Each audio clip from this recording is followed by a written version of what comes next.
عمران خان صاحب کا ایک سٹیٹمنٹ بہت ہی سخت، اور وہ پیغام ہے بادشاہ کے نام۔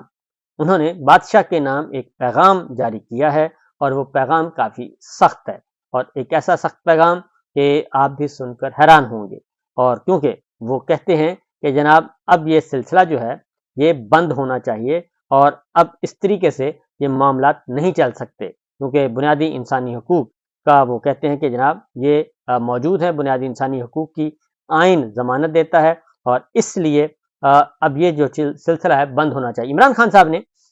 بادشاہ کے نام ایک پیغام کہا ہے، دیا ہے، اور وہ ہے، انہوں نے کہا ہے کہ جی عمران خان صاحب کا کہنا ہے کہ تحریک انصاف کی بنیاد جس بنیاد پہ ڈالی تھی، وہ اللہ رب العزت کے فضل و کرم سے تمام تر جبر اور فسائیت کے باوجود ملک کی سب سے بڑی اور مضبوط سیاسی جماعت کا روپ دھار چکی ہے۔ یوم تاسیس کے موقع پر عمران خان صاحب نے کہا کہ حضرات کے ذریعے کہ جیلوں کی سلاخوں کے پیچھے سے میں اپنی قوم کو پیغام دینا چاہتا ہوں کہ اللہ تعالیٰ نے انسان کو اشرف المخلوقات بنایا ہے اور آزاد پیدا کیا ہے۔ نبی کریم صلی اللہ علیہ وسلم کے امتی ہونے کے ناطے ہماری یہ ذمہ داری ہے کہ ہم حق اور سچ کا ساتھ دیں اور دنیا میں اپنی حقیقت اور حیثیت کو پہچانیں۔ مولانا رومی نے ہمارے لیے یہ پیغام چھوڑا ہے، عمران خان صاحب کا کہنا ہے کہ جب اللہ نے آپ کو پر دے رکھے ہیں تو کیوں چونٹیوں کی طرح زمین پر رینگتے ہو۔ یہ عمران خان صاحب کا بیان، اور اس کے ساتھ ساتھ انہوں نے کہا کہ مومن اللہ کے علاوہ کسی کے سامنے نہیں جھکتا، اس لیے ایمان انسان کو آزاد کرتا ہے۔ دنیا سے غلامی کے بطور ادارہ خاتمے کا پورا کریڈٹ اسلام کو جاتا ہے، کیونکہ اسلام آزادی کی حیثیت اور اہمیت کو مقدم رکھتا ہے۔ میری جانب سے میری قوم کو پیغام دیں، عمران خان نے کہا کہ میری جانب سے میری قوم کو پیغام دیں کہ آزادی کبھی پلیٹ میں رکھ کر نہیں دی جاتی، جبکہ غلام قوم کا کوئی مستقبل نہیں ہوتا۔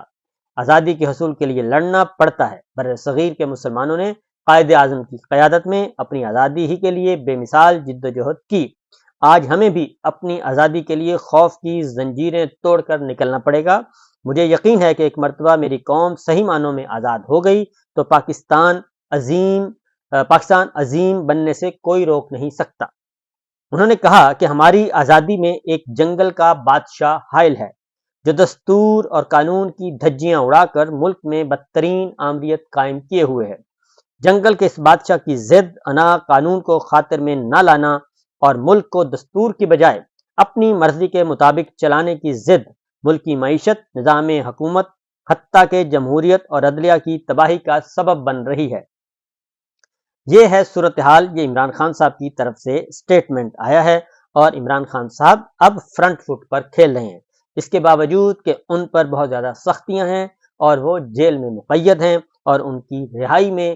حائل رکاوٹیں جو ہیں وہ آئینی اور قانونی نہیں بلکہ وہ ملٹری لیڈرشپ کی طرف سے موجود ہیں رکاوٹیں۔ لیکن اس کے باوجود عمران خان صاحب جو ہیں وہ اپنی بات پر قائم ہیں اور کسی قسم کی کوئی بات کرنے کے لیے تیار نہیں ہیں۔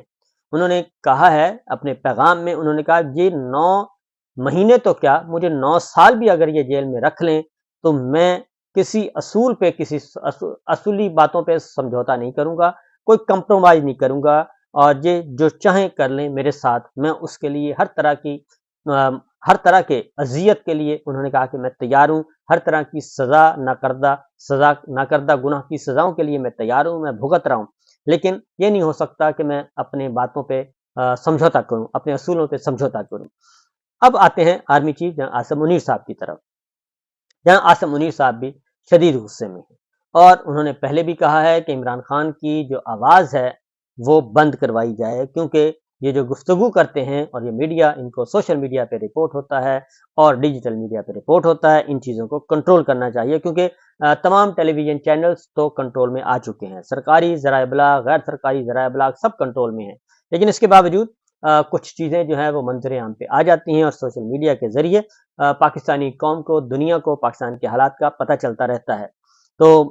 کل آرمی چیف نے یہ کہا کہ ہم سب مل کر ٹیم پاکستان ہے، انشاءاللہ عوام کے تعاون اور سپورٹ سے پاکستان کی ترقی کے سفر میں رخنہ ڈالنے اور توجہ ہٹانے والوں کی تمام کوششیں ناکام ہوگی۔ تو میں صرف یہاں پہ اتنا عرض کروں گا کہ پاکستان کے عوام کے تعاون اور سپورٹ سے اگر یہ سب کچھ کرنا ہے تو پھر پاکستان کے عوام کو کے فیصلوں کو ماننا پڑے گا، اور پاکستان کے عوام 8 فروری کو بھی اپنا فیصلہ دے چکے اور 21 اپریل کو بھی دے چکے، لیکن وہ فیصلہ نہیں مانا گیا۔ اس کے بعد آرمی چیف کہتے ہیں کہ منفی پروپیگنڈا اور سوشل میڈیا ٹرولز پر ہماری توجہ پاکستان اور اس کے عوام کی ترقی اور خوشحالی کے لیے کام کرنے سے نہیں روک سکتے۔ اب یہاں پہ انہوں نے سوشل میڈیا کو کہا ہے کہ یہ ہمارے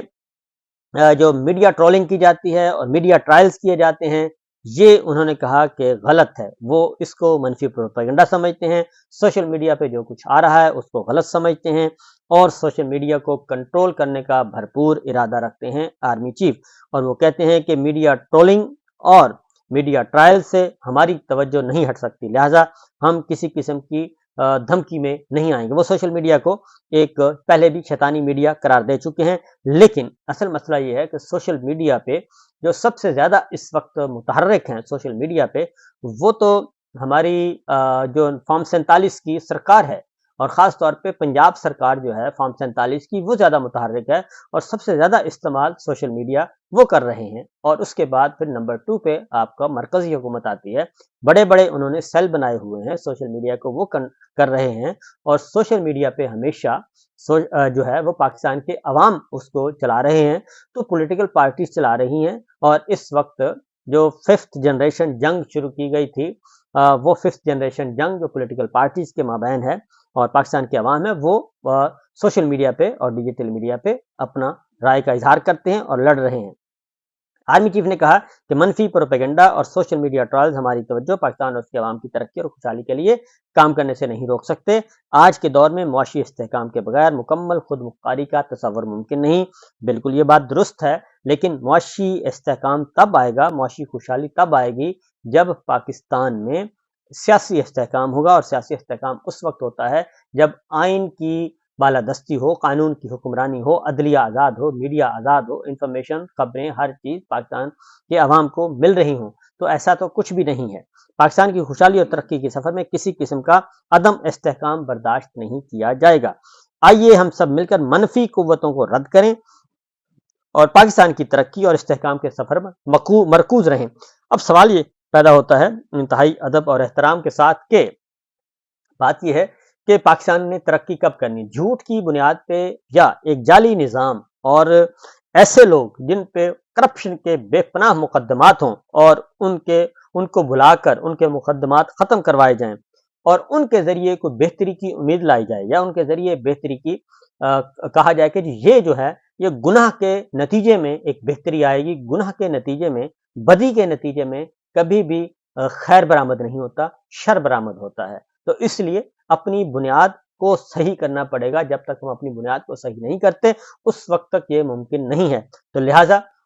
اگر ہم سمجھتے ہیں کہ حق اور سچ کی بات کرنی ہے تو پھر حق اور سچ کے مطابق تو یہی ہے کہ پاکستان کے عوام بالکل دوسری طرف ہیں، آئین اور قانون اور جمہوری روایات بالکل دوسری طرف ہیں، جبکہ ریاست پاکستان کو ایک بالکل ڈکٹیٹرشپ کی طرف دھکیلا جا رہا ہے۔ تو دیکھیے آگے آگے ہوتا ہے کیا۔ ہم